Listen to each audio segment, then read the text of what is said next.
Welcome to the Uncivil Mentality Podcast. I'm Erik Vidal. And I'm Reilly Kilbride.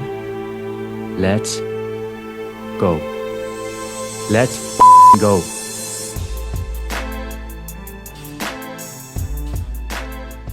Mr. Burke. Mr. Vidal. Sir. How are you, bud? Doing well. Mr. Burke, what's going on, man? I'm Reilly. Hey, Reilly. How are you guys? I'm good, man. Well, first of all, I want to say all. thank you for taking the time to have a sit-down conversation with us. Not at all. Thanks for having me. How are you feeling? Doing good. Very well, thank goodness. Yeah. How was your trip over the pond? How was London? It was good. It was intense. In a lot of strange ways that actors aren't used to, but it was good. It was really interesting. I have Before we get rolling too hard, yeah. Let's just do a brief interview or a brief introduction of who you are, what you do. You don't need an introduction, but I feel like I'll give you one. My name is Robert John Burke, is my professional name, Bobby Burke, and I'm a 64-year-old volunteer fire captain from Ocean Beach, New York, Suffolk County, state certified. We have 2 ALS buses, 4 engines, and we are part of a 5-department island-wide response. I'm an actor. I've done 34 years of film and television. I've been very lucky, continue to work. And I'm a husband, father of 2 boys, bullshit, 2 young men. And they're both gentlemen and good guys. And yeah, that's about it. Man, when I tell you we've been super excited about this interview, that's an understatement. We are glad to have you on. I'll start with, so my wife is from Long Island. Right. So she's from Huntington, East Northport. I'm from I grew up in East Northport. Wow. So her family, and she won't mind, her family owns First Class Bagels. Have you ever heard of First Class? I know there's like a million on Long Island, but do you know where? No, I couldn't tell you. Man. I've only been there once, and her family is very, very Long Island. Right. I'm from South Carolina. I've been born and raised in kind of the South, and going up to Long Island for Thanksgiving, dating a girl could be very, very intimidating. What nationality is she? She's Sicilian, like Italian. Oh my God. Yeah. All right. So, that's a lot, right? There's a lot that comes with that. But it's all good. Great sense of family, a community, food. Thank God you married somebody you're going to eat well. Absolutely. My wife is Italian. Her grandfather was from Italy. They have breakfast. They're talking about lunch. They have lunch. They're talking about dinner. I'm Irish, first generation. Both my parents were from the old country, and you never heard anybody say, "Let's go get some Irish food." You know what I mean? It doesn't work that way. So Long Island is what's that? It was the first time I've ever had lasagna and turkey and stuffing at the same Thanksgiving. It's a fusion of cultures, man. It was beautiful, and I slept so great that night. It was the best food ever. What do they call meatballs or Italian sleeping pills? So tell us a little bit more about your department and kind of like a day in the life of on the truck. So our department, we're a seasonal department. Okay. You know what I mean? Ostensibly, this is a summer community. We don't run certain operations. It's mostly basically wood frame, balloon construction, residential structure. You get down power lines, LPG. That's all there is on the island. There's no natural gas. A lot of EMS, like everybody else on the planet Earth, and which I enjoy. It's no big deal. If you get jammed up here with certain designations, nerve damage, bone damage, what have you, you're going out by helicopter. We do more medevacs in this. I think we're number 2 in the state of New York, which is saying a lot. The engine has to come out during a landing, and we train for that. We're always training for, what if she crashes over there or there, the potential for being mobile. And a lot of our training is predicated by the fact that we're chronically understaffed, we're aging, and we're seasonal. So everything is short, man. How much water can 3 guys get or 2 guys get? How much water can we bring to bear as quickly and efficiently and as smartly and as safely? Well, not safely, uh, but I mean, how much can we bring to bear as quickly as possible, efficiently? Because you need for mutual aid departments who are coming in to have access. Do I want to get water on it, or do I want to start stretching? Like, which do I want? You know what I mean? So there's a lot of last minute decisions that we train for, and my department, just in terms of the 5 departments, in the off season, we see ourselves as 5 different engine companies. We're like mutual aid buddies. There's no animosity. I'll tell you what, when these guys show up, I'm so happy to see anybody. While I was in London, they had a pretty good size job about 7 miles to the east, and there's nobody down there. So that thing's ripping for 20 minutes or a half an hour before you get there. There's going to be plenty of fire for everyone. You can take a piss if you want, then get the old guys do, and then get to work. But so yeah, when you see other departments coming in, you're just very happy. There's mainland departments or municipalities. It's like, we got it, but not here. You're going to get your ass kicked for the first, half hour. And then you're only too happy. And then there's other departments that'll come in and help you with overhaul and stuff like that. And I'm 64, I don't mind guys helping. So it's all good. Yeah. And we get along. Thank God. There's been a pretty good element and consciousness of safety while we operate.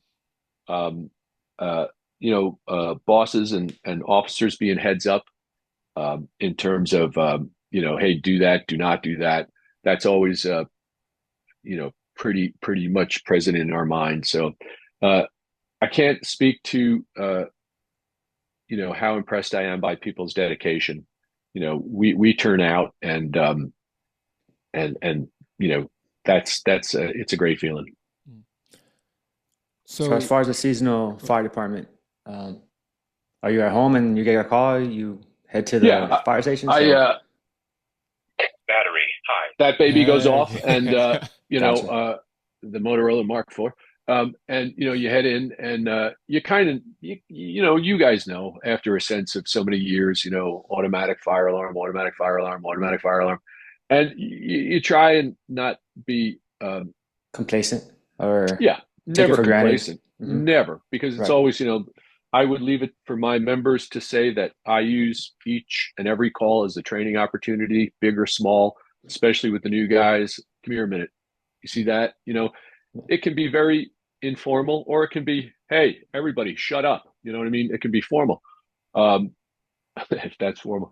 But yeah, so nothing's taken for granted here, man, because we're in a place where, a guy said, hey, Burke, when does your size up begin? And I said, when I open my eyes in the morning. You know what I mean?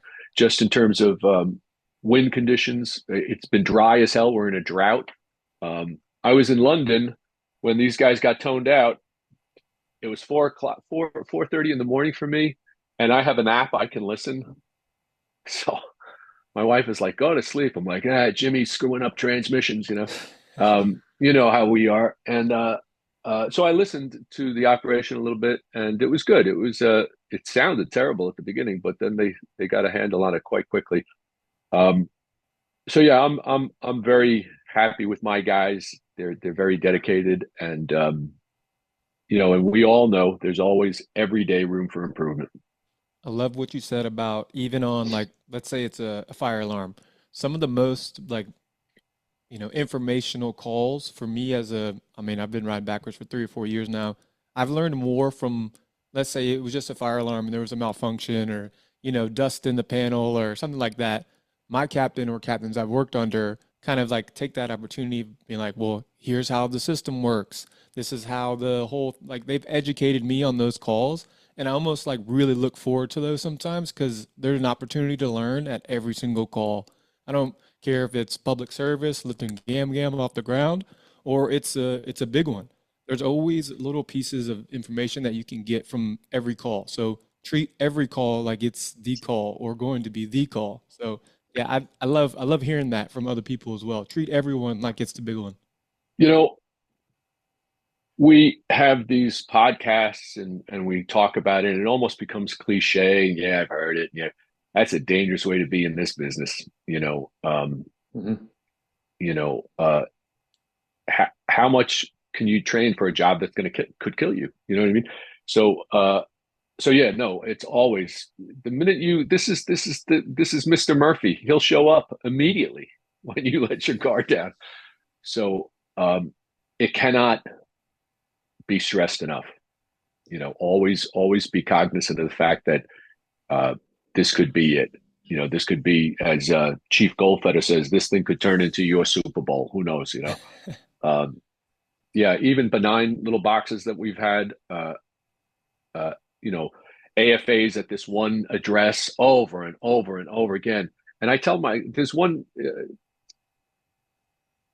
a year ago, September, we had a fire over a taxpayer, and for 20 years, I would look up at this place and I said, if this place goes, this is bad. Guys, throw ladders. These kids, a lot of immigrant kids upstairs, they ain't gonna get out. So um, and we finally had a fire there, and I'm a captain, of course. The most dangerous place on that operation was between me and the knob. Okay, I have the whole stack. I'm going. I want to get this first line dedicated properly. We get up there, operate. Everything was fine, but it was just, I don't know why this particular box freaked me out for so many years. The fire marshal came up to me and he said, "Oh, I heard this is your nightmare box." I said, "It is." And then he said, "Well, it's come to pass. You guys did a good knockdown." Um, so yeah, you can never let your guard down. The minute you do, uh, bad things can happen. Shifting gears real quick. You remember where you were at on September 11th? I don't know if you said this on a prior podcast or not, but I'm just curious. Yeah, I was on 106th Street in Manhattan. I just voted in a New York primary. I saw the transmission. I saw the television. I called my friend. My best friend was a fire captain, Patty Brown, and I left a couple of messages on his machine. Uh, when I saw the first tower fall, I got my children out to Long Island, and then I went back into the city. And so I was in Manhattan that day. And then Tuesday, I went to a firehouse on 100th Street called Ladder 22, Engine 76. A lot of my friends work there, and for some news. And then my friend's brother, Patty's brother, there were no airplanes flying, so he was driving across country. So he came to Ladder 3, 108 13th Street, and then he says this on tape and in his book, and they said to him, "Mike, what do you want to do?" He goes, "I want to go look for Pat." Pat was a very high-profile firefighter in Manhattan, in New York City, very highly decorated. There was someone who said on the morning of September 11th, he was the most decorated fireman working. Not that he gave a shit about that. He would often tell me there's better firemen than him who would never received any award. And he said, "Don't kid yourself. This is just bullshit." So Patty fell in the line of duty that day. His brother and I and the surviving members of Ladder 3 would, they searched for months and months and months. And Michael and I did, they said, over 100 hours. So my fire service is all dedicated to Pat, my friend Pat. I came back to my town and I thought, why should it be somebody else? Why can't I do it? I was 41 at the time. I started really great training at the Suffolk County Fire Academy, Firefighter 1. And they had the practical in the classrooms. And we still go out there a couple times a year for certifications. And a lot of the guys are from the city, moonlighting as instructors. You're getting top-notch instruction out there at all times. And they're great guys. They're the best guys in the whole world, very professional.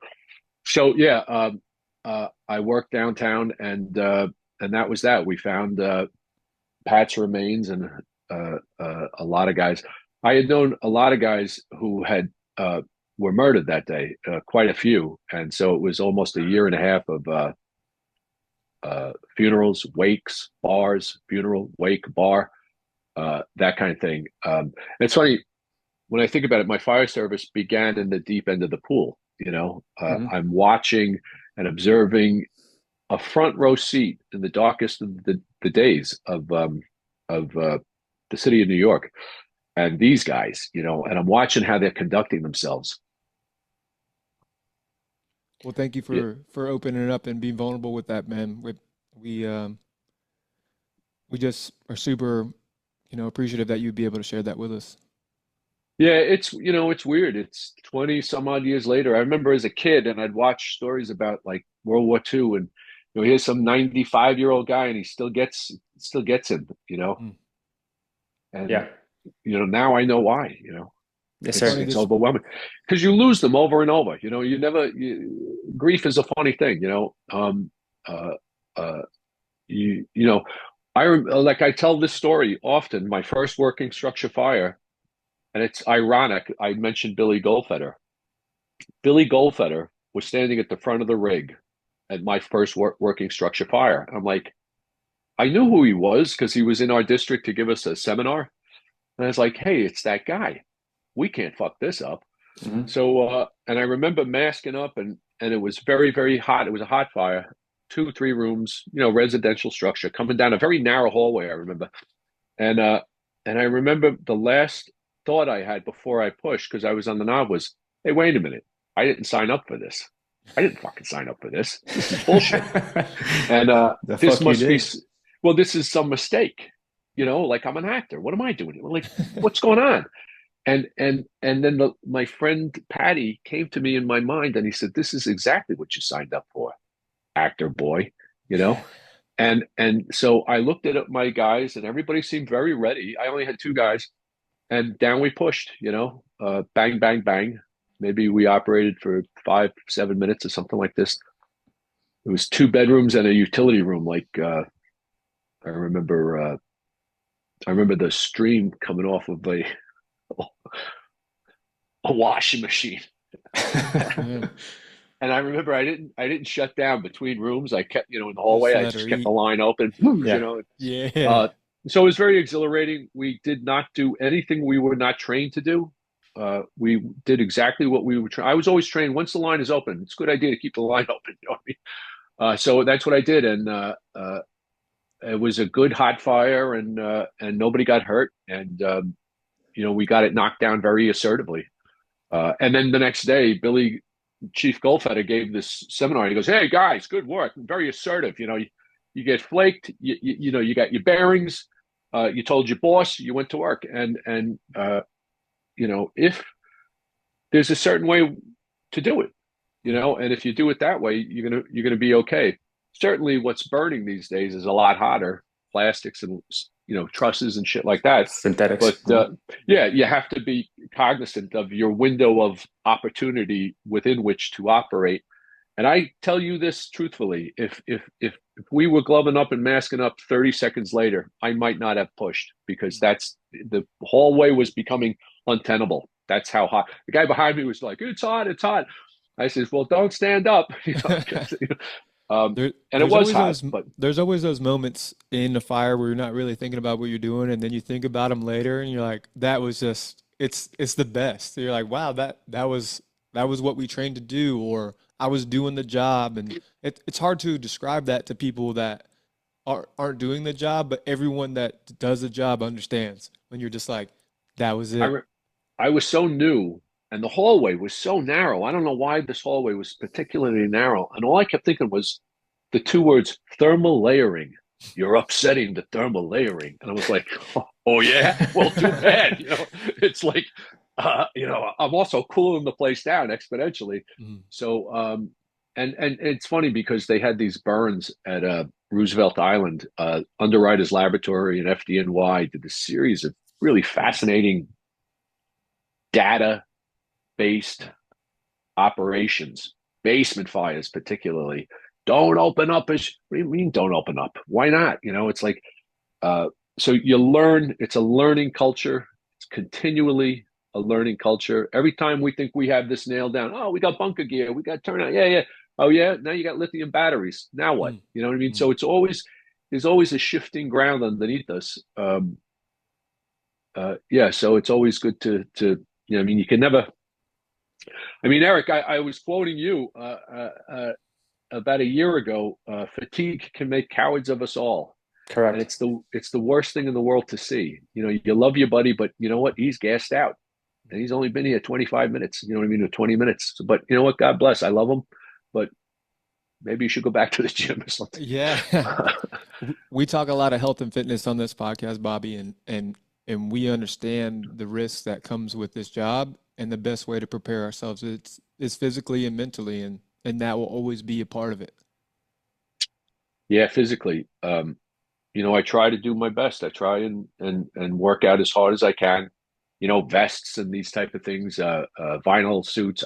I have never, I'll be telling you, I've never worked out in my gear, Mm.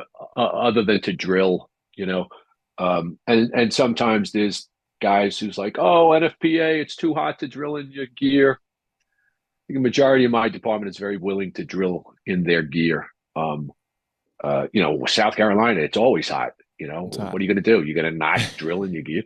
Yeah. So, Eric's down in Miami, so it's even hotter there. oh, it's a hot, like you must become acclimated. You have to. Right now, if I work out and I'm not soaking wet, it doesn't even feel like a workout. But certainly, at my age, I don't want to become a liability. So I think I got like 2 more years left in me, Mhm. and maybe I'll go over to fire police or something. You don't want me pumping the rig. I'm really not. I'm mechanically challenged. I used to say, not with a gun to my head could I get you water, but I'm not that guy. I know my limitations. Me So, too. yeah. So, Bobby, you were talking about always learning earlier, and what is something you're currently learning or currently training on, or something new that's been kind of you've had to learn on recently? Well, I think I'm going back to lithium batteries. You got to have 4 or 5 contingencies.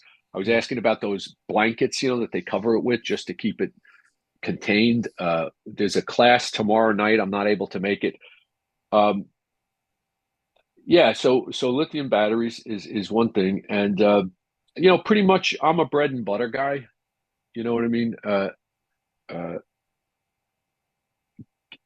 Stretching properly. The stretch is a big thing for me. Uh, Oh yeah. Controlling your line until you know where to dedicate it. You know what I mean?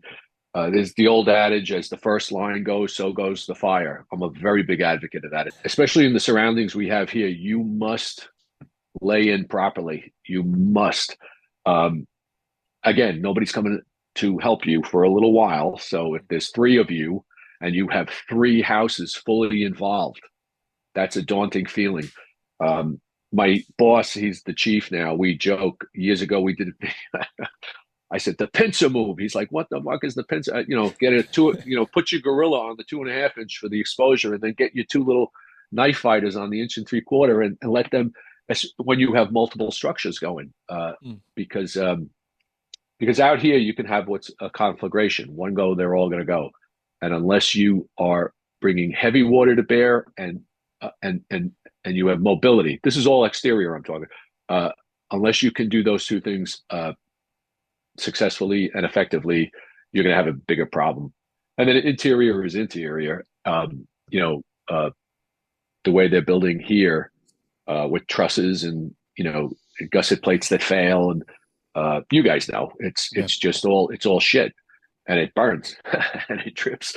So Yeah. um, yeah, so I'm always about the stretch with young guys. There's no locks, there's no doors out here that we cannot defeat very quickly in some way or other. Actually, hurricane glass, that's a problem. But guess what? So we're not venting vertically that day. We're going to vent horizontal. Horizontal. You always have to adjust, subject to, uh, you know, where your operation is. It's funny to think about the differences in just architecture. We've got New York, we've got South Carolina, and we've got Miami, which is the three different. We've got a part of town here that likes to fabricate trailers. So they'll go in Wow. and get a double roof on a trailer or add on to a mobile home, and you can see anything these days. And when you're talking about basement fires, I think I've lived here 20, 25 years and never seen a basement. So, Yeah, we don't have them. You know what oh, I mean? But I'll yeah, tell you, I've seen those trailer fires and those things. Your they go window of quick. opportunity is very, very They go small. quick and they're hot and they'll burn Yeah, I can. fast. You can't even get at them. I mean, Yeah. I see guys go in on their bellies, just to do a quick sweep and come out, when they're on fire.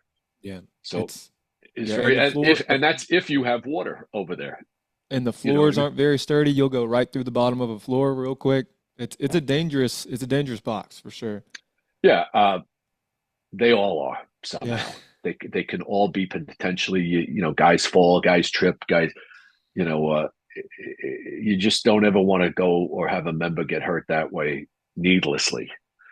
So it's a heads up, looking after your members kind of proposition at all times, and it helps when they're in shape. So It does. How do you learn a new skill? So, are you a visual learner or are you a hands-on? Most firefighters are hands-on, but can you watch someone do something and then replicate it quickly? What's your learning style? it's an interesting question. I would say I'm a hands-on guy over and over and over and over and over and over Yes. again. I can't emphasize it enough. Um, we had this weird cross lay. Um, I hated it. It was a spaghetti dinner every single time. So anyway, I say, let's switch over to the Minuteman, on both of our inch and three quarters. Oh, ha, ha, ha, but we've always done it the other way. Yeah, well, guess fucking what? We're not doing it that way anymore.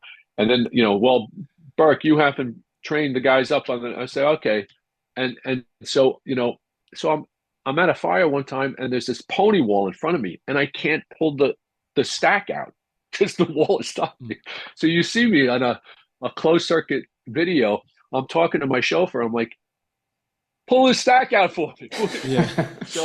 So he's like, what? I'm like, help me. I can't. So I stood still and he was pulling it out. And so now I got it. I can go. But yeah, I'm a hands-on. I'm wearing a Joey DiBernardo shirt.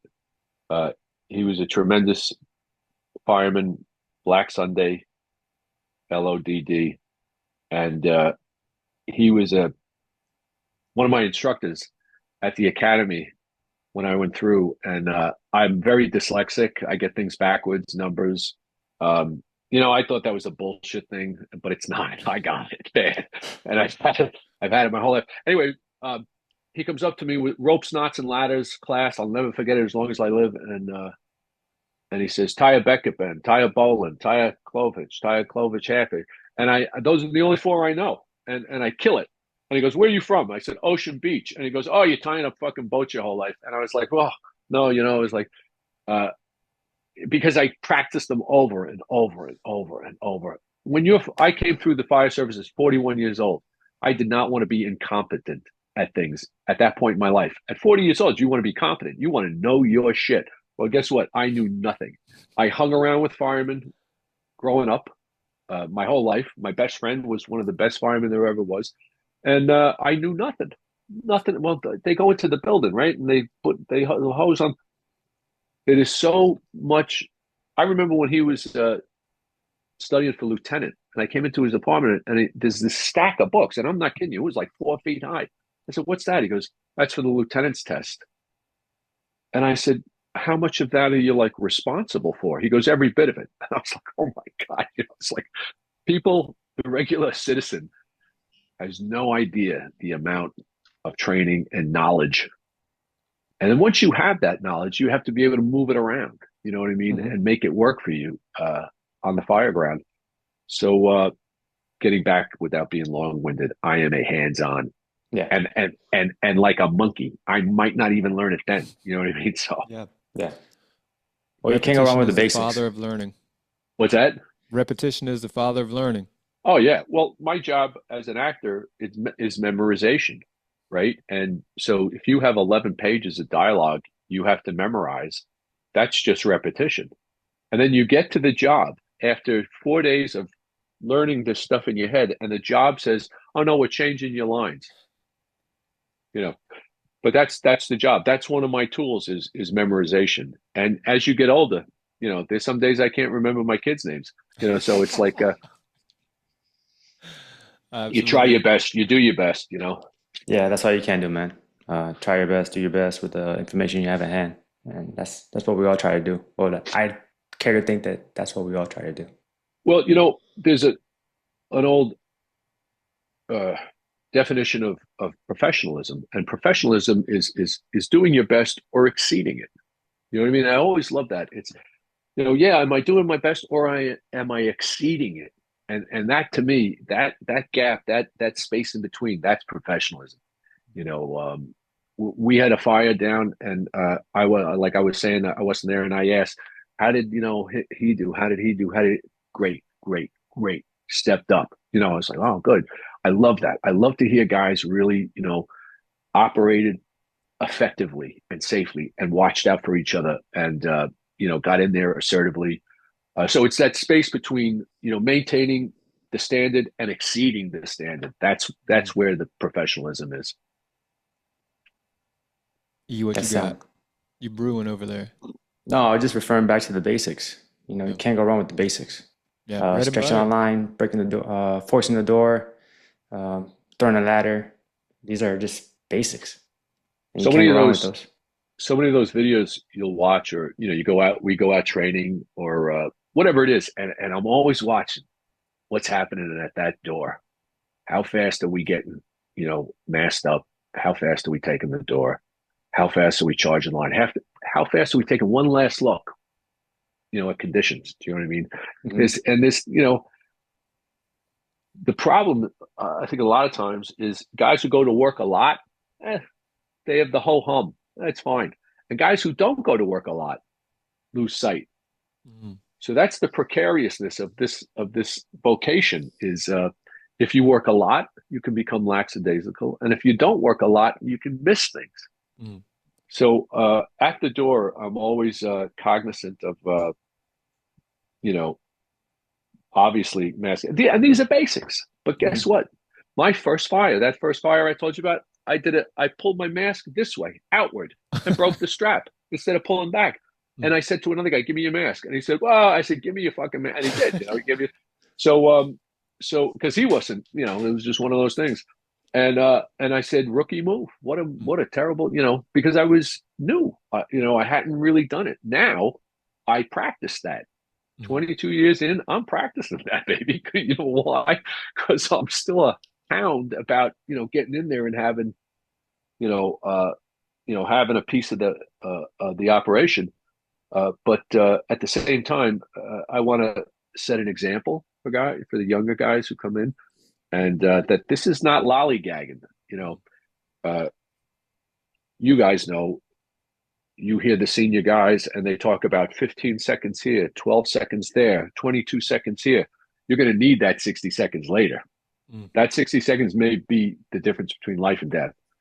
And so, it's those little things. It's an amalgam of those little things. It ain't the big things. Oh, we got no water. Well, then we got no water. You know what I mean? The place is going to burn. Um, but if we have water and we have everything together, then we have to be tight uh, going forward. So on one of my very first fires, everything it's up, it's going off. We're putting the wet stuff on the red stuff. We knock it down, and then we come out. And my first captain, his name's Wesley Swigert, Captain Swigert. We're kind of doing like a little hot wash between our crew, and he looks at me, and I'm facing him, but away from the structure, and he goes, "Kilbride, what color was the house?" Ah, And I go, "What? We we just did everything great. The whole mission was successful." And he goes, "What color is the house?" And I go, "Shit, I couldn't tell you if it was purple." I was my eyes were this big and the adrenaline was pumping. I couldn't tell you what color that house was. I mean, first fire, you're so jacked up with adrenaline. But yeah, exactly. But after every fire now, I make sure that I take that extra second. What color is the house? How many windows you got? What's the door look like? Just inherently now that's you take that extra second to look at things like that. But yeah, I didn't know what color the house was at all. composure. Mm. Just not taking your time per se, but composure. It's people people say, "Oh, firemen run into buildings." I very rarely see firemen run. I have seen firemen Mm. run, and for good reason. But that composure, that we look, we listen. I never understood how listening is so important in a fire. You shut down and you're listening, and you hear, like, where the hell is that? It's like, well, it's 2 rooms over. It's like, holy shit, because you heard it.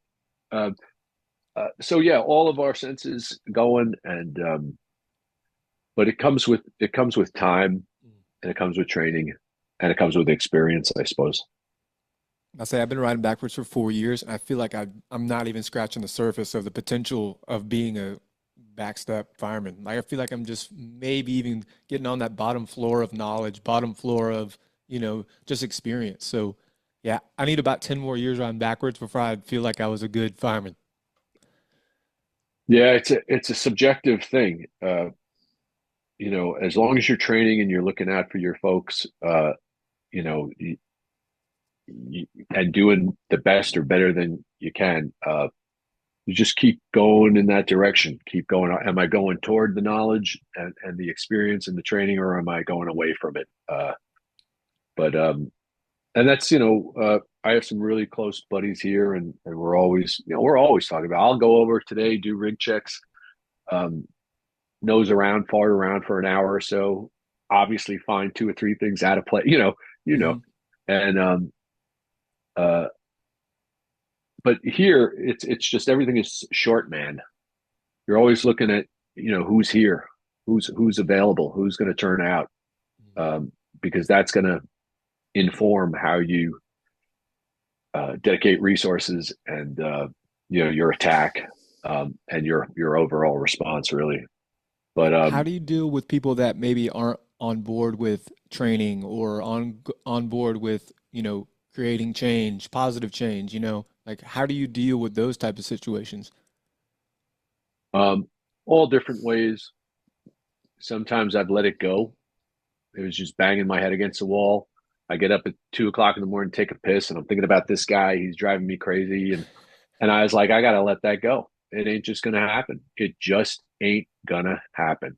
And then other times, like who is this guy to tell us how to, he's going to change our cross lays. Like what? Why? Who is he?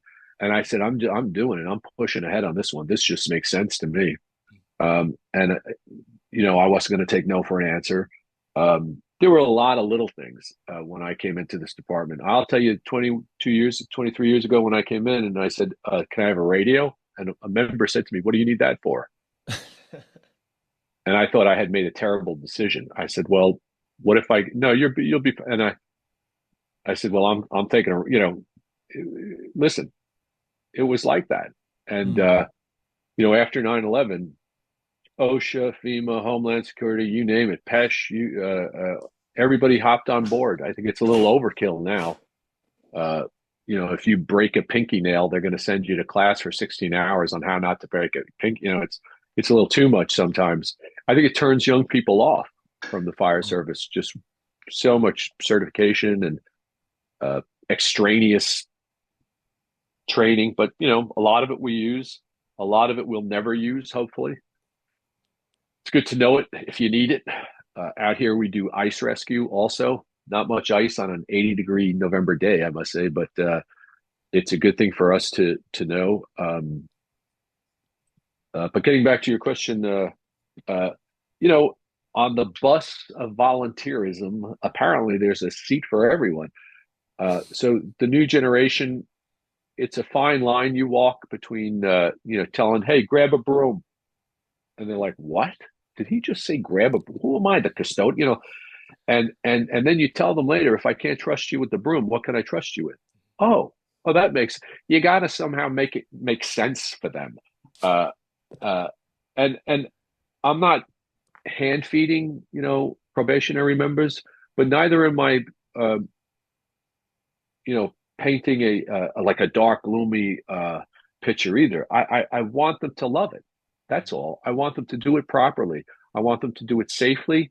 When they come in and they really want to help their community. That's the best thing in the world to see in this generation. A lot of people want to talk about helping the community and post about it. Oh, Mm. I reposted. That is bullshit. When you get up at 1:30 in the morning because your neighbor's having a cardiac arrest, that's a different story. You see, that's cognitive, that's hands-on, that's absolutely making a difference.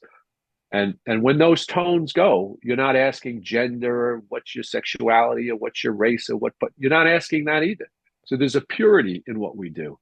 And that's in the modern era. There's no way for young people to be adults these days. You know, they go to proms and they put flowers on their dress. Oh, you're an adult. No, you're not. You know what I mean? Unless you're acting like an adult. And the fire service, be it volunteer, be it paid, is a wonderful vehicle within which to experience humanity at its best, at its worst, uh, uh, and to have experiences and see things that you would never normally see. Bro, so eloquently told. Like, wow. Yeah, that you I hit want a to be lot able of to talk nails how on you the head talk. there, brother. I want to be able to talk how you talk. I want to be able to speak how you speak.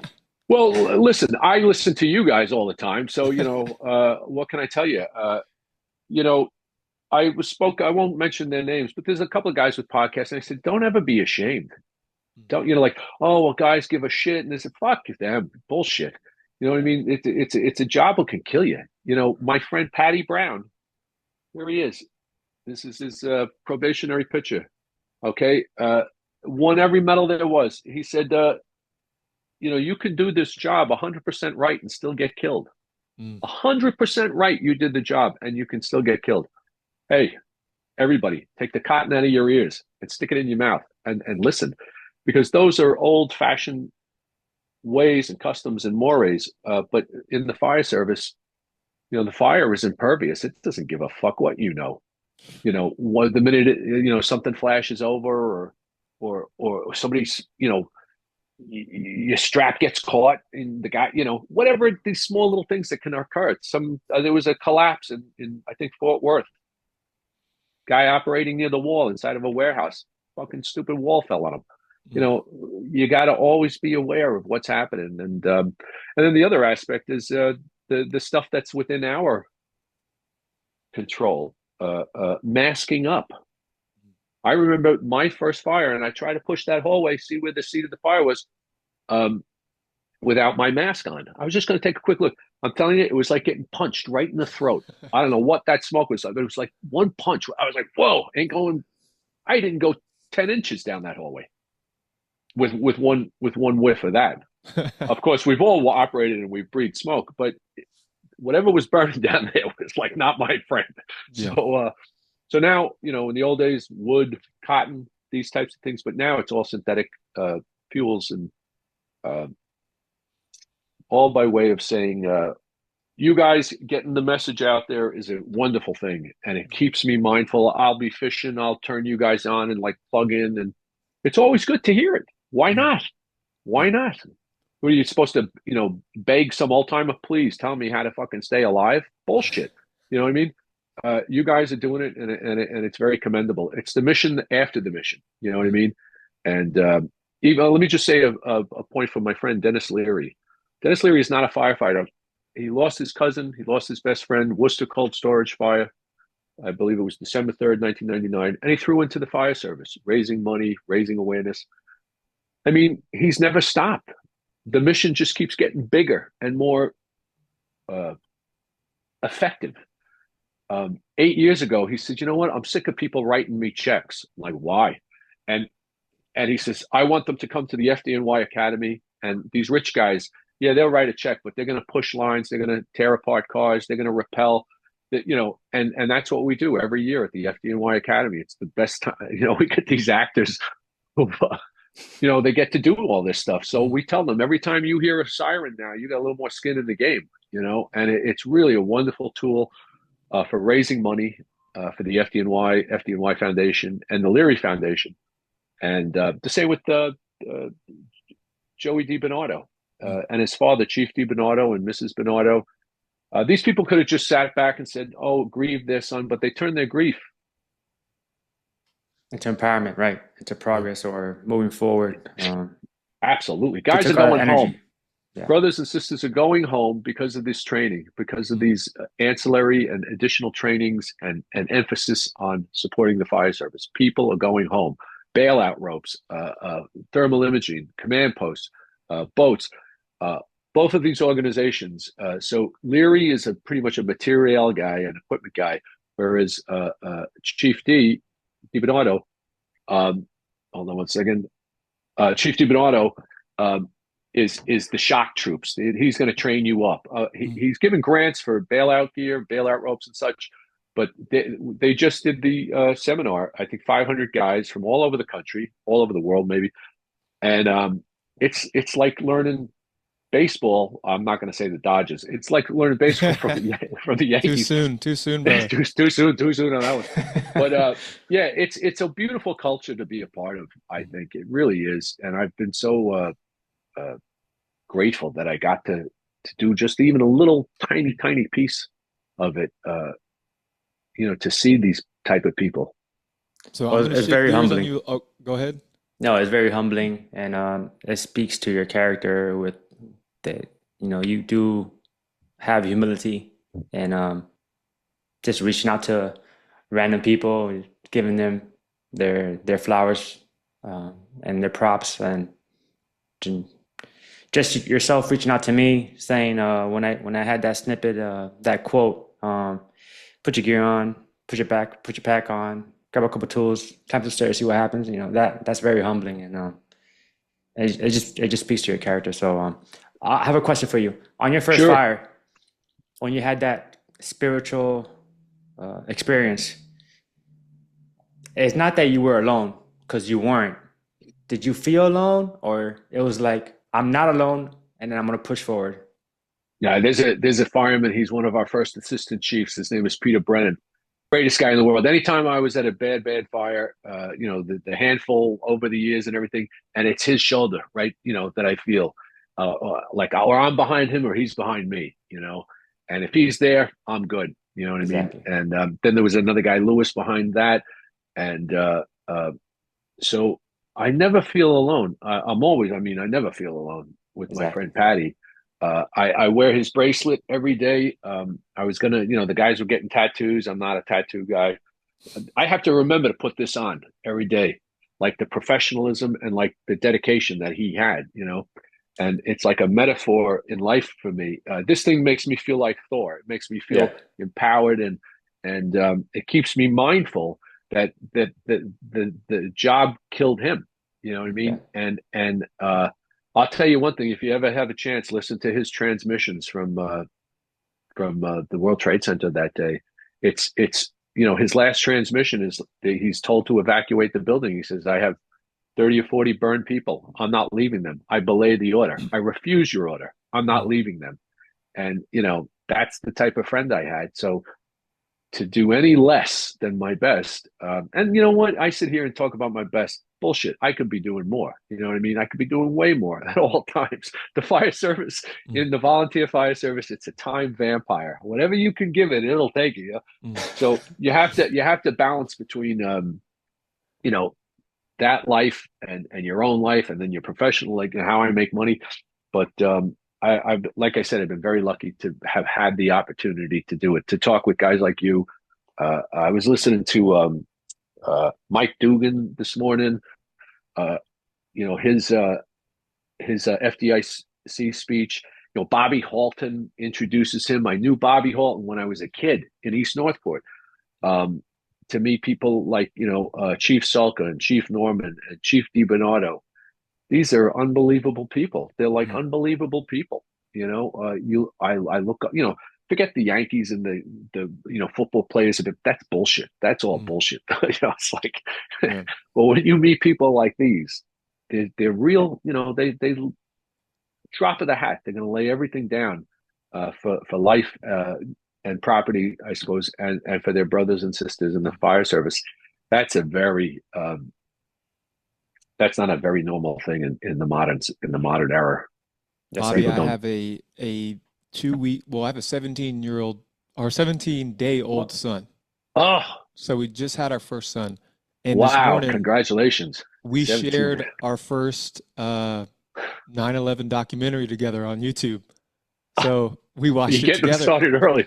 But it's important to me because those are the guys I want my son to look up to. Like the guys that you're talking about, like that's how I want to raise my son. I don't give a fuck about the Yankees or the Red Sox or anyone. Those professional athletes are a category, but the true heroes that I want my son to know about are like your friends, or like my friend James Muller, who is a LODD here in Columbia.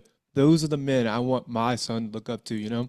So it starts 17 days in, you know, the, that's where I want Wow. him to be. That's where I want his idea of what a hero is to start there. So thank you. And Yeah. that's Listen, your buddy who is who I want my son to look up to. congratulations. What's your son's name? His name's Lachlan. Lachlan. Oh, cool name. Yeah, so my Yeah. grandfather's Irish, got here on a boat, and my Uh, grandmother's Cuban and got here on a boat. So wow. yeah, we're That sounds just like a that's melting pot. my first neighborhood, Washington Heights, at the top of Manhattan.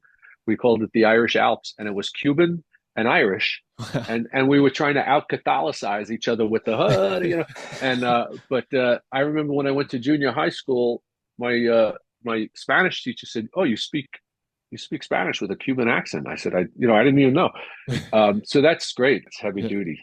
Um, Congratulations. There's no better feeling in the world.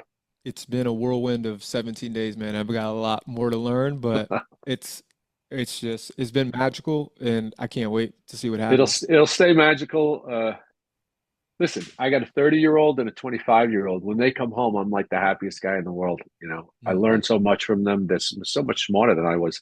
But it's funny when they sit around with firemen friends of mine, and at the guys will be talking, and it's like, Joe, were you scared? Oh, I was shitting my pants. And they look at them like, that's honest. Mm. So the heroes, I always felt that the heroes have left us. They're gone. Mm. They died. But the guys who are alive who do the job, they're tremendous people, and lessons that, online Epicletus and this one and Aurelius and bad bullshit. Listen to Joe over there. He'll fucking Yeah. tell you, because these guys are still walk amongst us, Yeah, and you just got to be able to recognize them and listen and appreciate them. for sure. I'm gonna switch gears on you a little bit. I want to talk about acting just Oh, a little okay. bit. So, just to let you know, years later, firefighters everywhere love Rescue Me. Like it is the show for us. So, first of all, thank you for being a part of that. And two, who was your favorite person in that crew? Like, who was just like a genuine fun character or person to be around on that? Because it seemed like you guys just had a blast. So I played Cousin Mickey, um, Dennis Leary, Adam Ferrara, all these guys. They were comedians. Mm. They're like legitimate comedians. And we go in there, and I'd have like all this dialogue I had to memorize. And then you get there, and I smoked cigarettes in those days, and um, these guys would make you laugh so hard that you couldn't breathe. You know what I mean? You'd like, you get that kind of crazy, like lightheaded, goofy feeling, like, "Oh, Jimmy, stop, please, Jesus."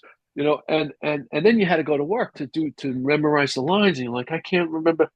And Dennis was like, Dennis was funny because, like, in television shows, cut, okay, take 10, take 12, take 15, okay, and on Rescue Me, you say, okay, we got it. It's like, well, can I have, like take two? It's like, who are you, fucking Marlon Brando? No, you're not getting that. And so there was a weird edge. You had to come in there like with your guns blazing, and they get cut, and Dennis would say, okay, Burke, yeah, that was good. Next time, be funny, come on, huh? And I mean, you were operating on a television set with killers. These guys Mm. were comic geniuses, and I'm not a comedian. I mean, but listen, there were times you just couldn't stop laughing. He's like, "What did you say?" It's like because it wasn't in the lines, or you'd make something up, you'd improvise, and I remember this one specific thing. We laughed. We laughed until we thought we were going to go crazy. And the other part of it was there was times when I got a little upset with the show and the content. I just thought it was going off base. And Dennis, I can never say enough for that guy. I swear to God, I can never say enough for him and his dedication to the fire service and his art, being an artist, being an actor. Both of his parents were from County Kerry in Ireland. Both of mine are from Galway. So we had a kind of a short speak, you know, your father's foot in your ass kind of short speak. But he was great. And so, Lenny Clark, I would laugh with a lot. Lenny Mm. Lenny would come in and he would just destroy the whole 50 people. He would just destroy us. We were on our hands and knees trying to gasp for air, like, stop, you got to stop. I can't laugh anymore. And I'm lightheaded. So Lenny was just, and he knew he could do it. He knew he'd come in there, and I can't even repeat. I mean, I don't think we could even do that show today, to tell you the truth. Look, when we watch it back, I think our civilization needs the show again. You know, it needs a reboot because it's like political correctness. Political correctness is like a fireball. These are the last moments of political correctness. So man. We need more of that. I think we've gone away from it, and that's what's really the bigger issue. But we watched some episodes and we just look at each other like, these guys were on the edge. The guys were doing it and just making people laugh. And, again, maintaining a certain level of humor or exceeding it, like those last episodes when we're throwing the ashes and it's chocolate cake. And I'm like, that's not ashes. And he's like, what do you mean? I'm like, it's chocolate cake. And he's like, no, it isn't. You know what I mean? Just the writing, these guys, when they open up the contents of the urn in the car and it explodes.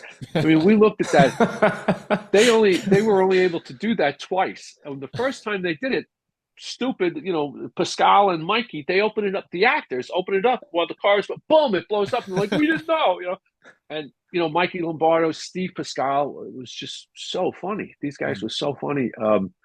But a lot of good came out of that show. We restored 14 of the 22 firehouses in New Orleans. I did a bunch of trips down there.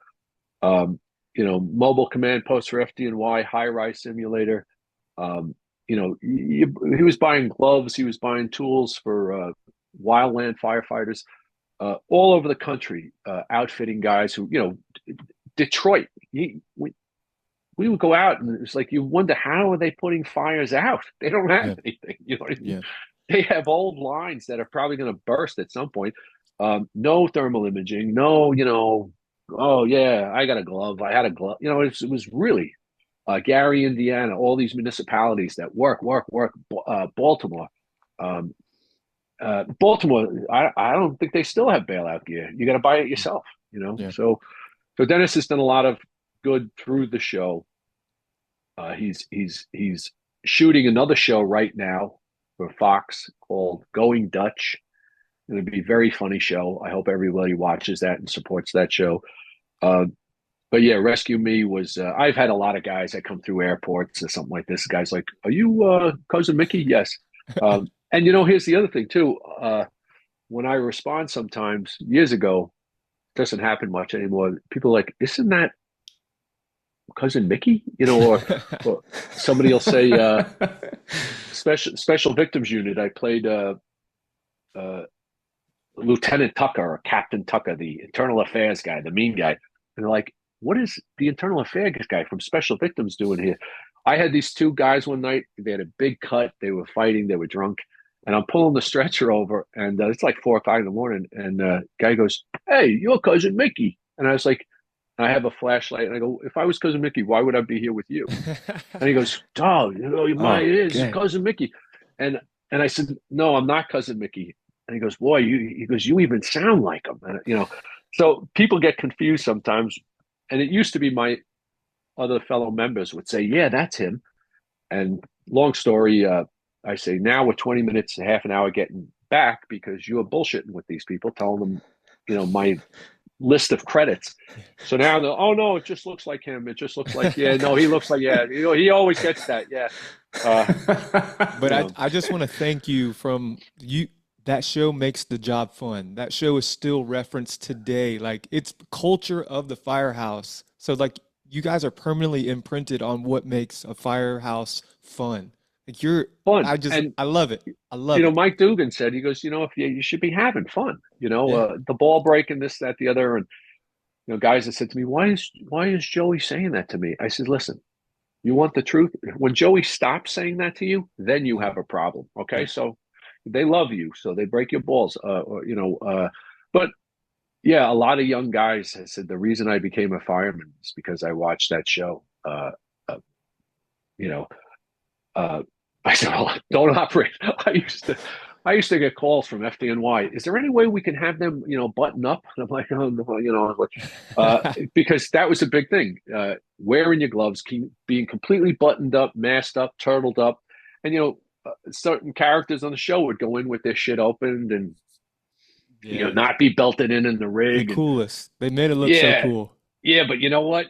I'm not that guy. Yeah, me I, either. I have my hood on every run. You can ask. I have my hood up, and they're like, "Burke, there's that." I was like, "I don't care. I don't care. The hood goes on, and that's all there is to it. You can ask, guys." So, yeah, I would get calls from chief of the department, whoever it was at the time. Can they mask? Can they glove up? Can they? I was like, "I'll ask," but yeah. You talked about Dennis Leary. Who else has been through your acting career someone you've really loved working with? Like who you got better by acting with? Mariska Hargitay. Okay. Hands out, comes right to my mind. Another person maintaining the level or exceeding it. I always described acting with, and it was the writing. We were antagonistic. Uh, I was the internal affairs guy trying to nail her, and you know, so we would have these very antagonistic scenes, and it's like, do we want to like sit on it, or do we want to really go after each other's throats? And we would do that, and it was like a rush. Acting is a funny business, but when you get to act with somebody like her, because she's only interested in improving it, making it better, and so it was a lot of fun to perform with her. And like I said, the writing was I always had good writing. They always wrote for my character, like it sounded very authentic, New York detective. Um, and our clashes usually centered on things that were, could happen, as opposed to sometimes you see episodes that were like, that's a little far fetched. It's ripped from the headlines, as they say. But my writing I was always very happy with it. I've worked with a lot of different people over 34 years, but certainly Mariska, Dennis pop out. But there were a lot of people along the way Hmm. who were just very exciting. I remember working with Robert De Niro, and I'm like anybody else. I grew up watching these people, and then all of a sudden, they're right in front of you, and you're like, oh my God, there he is, and they're talking to you. It's like, oh shit, Robert De Niro's talking to me. What's he saying? And it's surreal. It's like a surreal experience still to me. I'm not starstruck per se, but it's funny when you have people that you kind of grew up watching, and now you're working with them. Uh, it's a unique experience, and I'm grateful for it. I remember I often tell the story when I said to my father was like worked in refrigeration warehouses on the dock. Okay, 6'2", 275 from Ireland. He had hands like shovels. And I was like, I'm going to be an actor, and he goes, a fucking what? And I said, an actor. And I must have been scared. He wanted me to be a New York City policeman. We had tremendous hooks in the New York City Police Department at the time, first deputy chief. And he says, will you be a policeman? And I says, well, I'm going to try this. And he looked at me like, what is he talking? He had no idea, no reference. He's like, we don't even know anybody who does this. What are you talking about? And I often think back on him. He passed away when I was very young, 24. He never saw any of my acting and jobs and projects and stuff like this. But I think he would have been tremendously happy. Of course. I play a cop on television for better money than a lot of my friends got as policemen. So yeah, so I've always had a tremendous opportunities with these actors. There's always been very good people put in my path that I've worked with. Very rarely do I get like somebody you read about in the tabloids who's difficult and he did this and he had a meltdown. I never see any of that. I really have never, like maybe once in 34 years, so somebody like lose their shit. Because I'm always aware of this is acting. Okay, we're not curing cancer or putting fires out or giving chest compressions here. This is take it down a notch. I always have had good training partners, and like great training partners like always bring the best out of you. Like when me and Erik get together, it's like two freaking maniacs going at it, trying to just be competitive and get the best out of each other. And I was wondering if the acting world is similar to that. But yeah, You know that your co-star is going to bring it, so you know that you have to bring it, and that brings the greatness out of you. well, iron sharpens iron. Hmm. Iron 27, sharpens iron, yeah, man. That's 27, all there is to 17. it. Yeah. That's And all there is to it. That's all there is to it. Have you ever had to? In anything. Have you ever So, had baby. to use a different accent? Yeah, Southern. Because people train your accent, like that New York, like Long Island, like that's an accent that people usually try to well, get. it's called a trademark, no? That's your trademark. That's your Well, persona. uh, there's different aspects to it. When I'm with city firemen, all bets are off.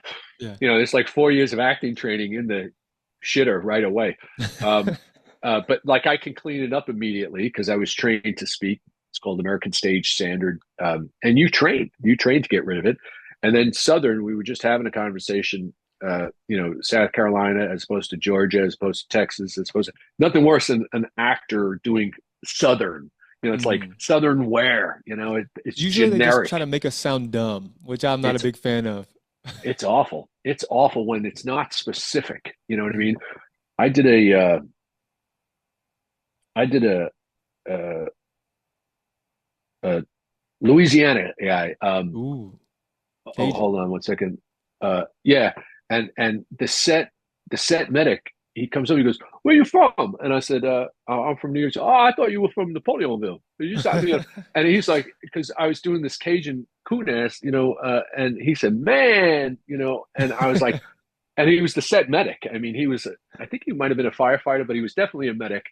So that I knew I had this Yeah. licked if I could fool him. Yeah.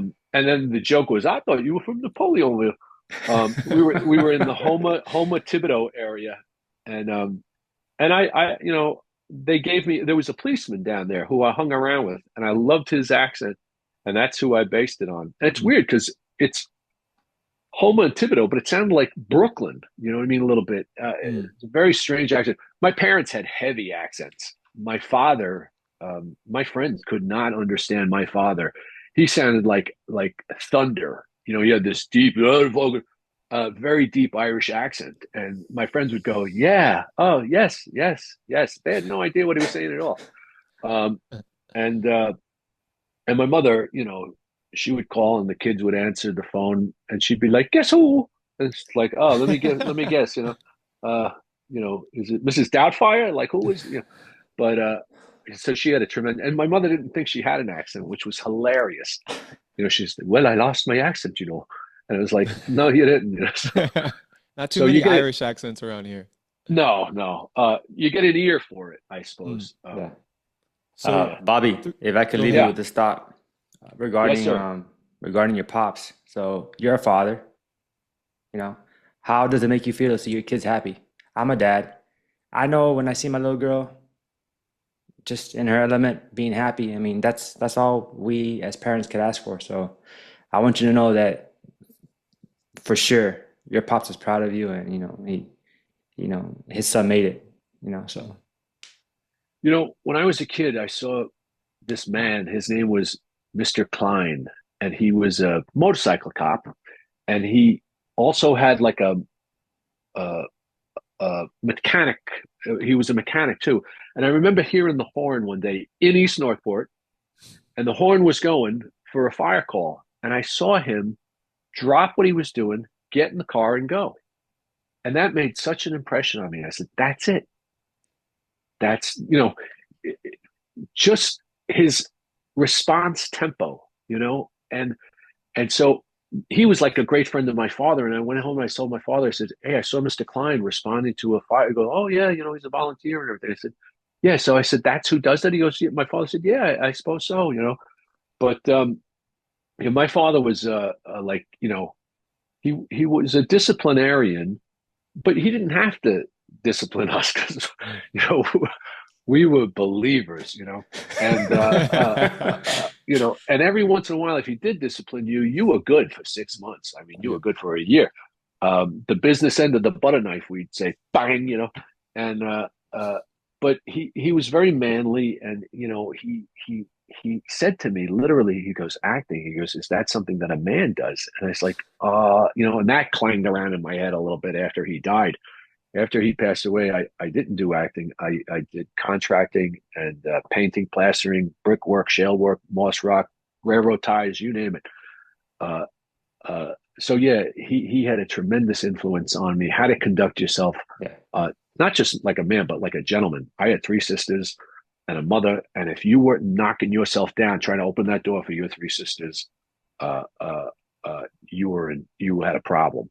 So we knew how to conduct ourselves with my sisters and with other women, and so all that you just knew where you stood. You know what I mean? It's like, well, should I? No, no, no, no, no. You've been, you've been. He would say, "I will train you." Like, we'd say, "What? Like dogs?" He goes, "Yeah, I'll train you like a dog." And he did train us. He Yes, sir. trained us. That was all there was to it, and it They was say they say with more is love. caught than taught. More is caught than taught. Never heard that one. But Yeah. he lived his life and he showed us how, how to treat people and how to, that's what I do. I just try and live my life and let my sons see. My youngest son is in law school. He's in his last year of law school.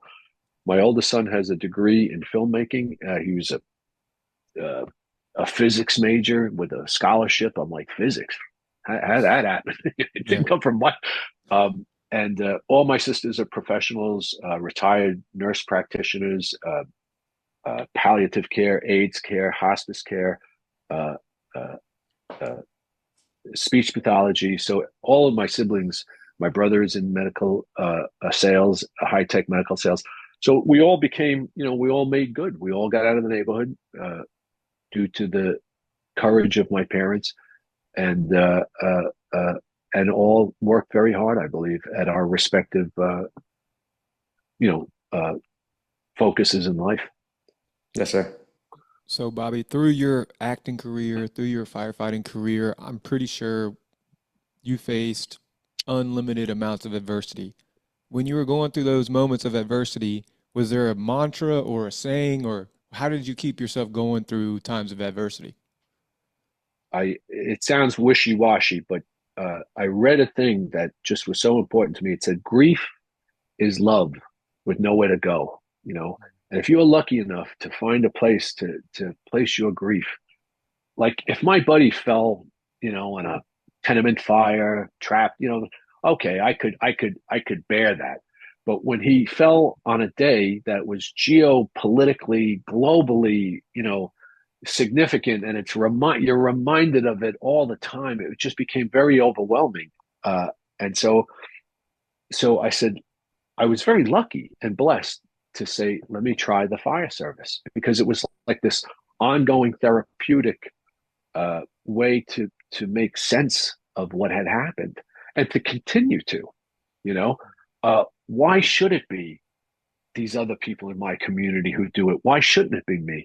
And then people say to me, "Oh, you're an actor. Why would you do this?" And my thinking now is like, why wouldn't you? Mm. Why doesn't everybody? But it wasn't until I was shaken up like that I understood that a sense of volunteerism and helping the community, because we all want to help, but we don't know how. So I was very lucky to have found how that I could uh, uh, help. And so to answer your question, I think that the action, it's not sitting here thinking, oh yeah, I think I'll help. No, it's if these tones go, I go. Mm. You go, we go. We just go. And it's exhilarating. It's humbling. It's scary sometimes. It's sad.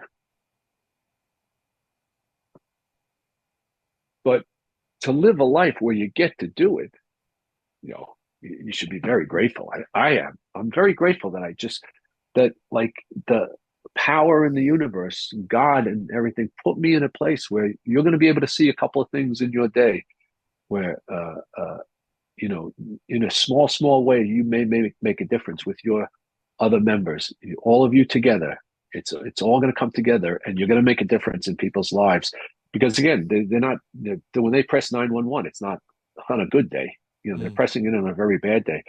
So, especially in our world, we're very divided now, and the heels of this election and such, and all the bullshit that's about that. You and I and Erik and what have you, we're allowed to. We don't ask the questions. We don't just ask. Yes, hello. Oh yeah, you have a fire. Oh yeah, what gender are you? What religion are you? What we don't ask. There's such a purity to that. It just astounds me that we get to do this, and not in an egotistical way. We get to go home at the end of the day, and hopefully, and we know we have. Even little things, like very little things. People have come back and said, "Oh, my grandmother, yeah, you held her knee properly. The doctor said you guys wrapped her and shipped her, and she's going to be fine because of your care." Or you knock down a fire and somebody, a $5,000 check to the department because you guys did a good job, and you remember that night, and you remember how hard you may have worked, or you didn't work, what have you, but you're making a difference in a positive way, and it's not predicated on race, religion, creed, anything. It's just pure trying to help your community, and it's connecting that opportunity. It's the connection that I'm very grateful for. And what was it based on? It was based on the most tragic day, one of the most tragic days in our country's history. So yeah, you have to squeeze, you have to bend meaning out of it. And I was given the gift of being able to do that. Give a man purpose and he'll crawl to hell and back. All the sacrifice. It's just one big sacrifice. Everybody's in a uniform right now. It's sacrifice. It's but people don't see it in the modern era. We see cell phones, we see this, we see that, but we don't see what it's based on. We don't see whose shoulders we're standing on to have these freedoms, and we don't see it as much. That wonderful phrase about soft time make for soft men make for hard times. So it's a cycle. And if you can stay sharp and hard and in soft times, then you're ahead of the game. And it's all about discipline and consistency, really. Well, Bobby, man, we just want to thank you for coming on. So many just pieces of wisdom in this conversation. We're super grateful, and we want to thank you for being on. I just want to say, super grateful. Nothing I've said is original. Okay. Look, dude, but you made it sound good. You made it sound good. That's you should remember. Not one word I've said is original. It's from guys like yourself. There. And if they do a RFK Jr. biopic, you're my man. RFK, huh? Yeah, you could be RFK, like solid, dude. I'm pretty sure you would nail it. I don't know. That'd be a reach. Bobby, you gave us your time. Dude. You gave us your time. Yeah, listen, I've been listening to you guys for a couple of years now, I think, and it's always such great content. And there's days when I feel like shit and I'm tired and lazy, and I'm like, that fucking Vidal guy's got a 40-pound vest on right now. I'll bet my ass, and he's down. I'm doing joking, that shit too, Bobby. I'm doing the same thing. Well, no, I'm joking, but I'm not joking. You know what I mean? It's great that you guys do this and keep doing it. You know what I mean? The young guys and new people, and even people who are thinking about doing it, they stumble onto what you guys are doing. It's got such a sense of purpose and meaning, and every life should have that. I'm trying, brother. Thank you. Thank you for your words. I wanted to stop you there. You're not trying. There's a difference. You're doing. Yes, sir. There's a difference between trying and doing, and you guys are doing. So thank you. Yes, sir.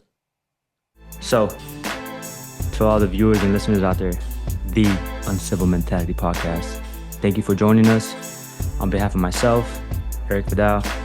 And I'm Reilly Kilbride. Get after it. Get in your gear. Start f***ing training. It can never be enough.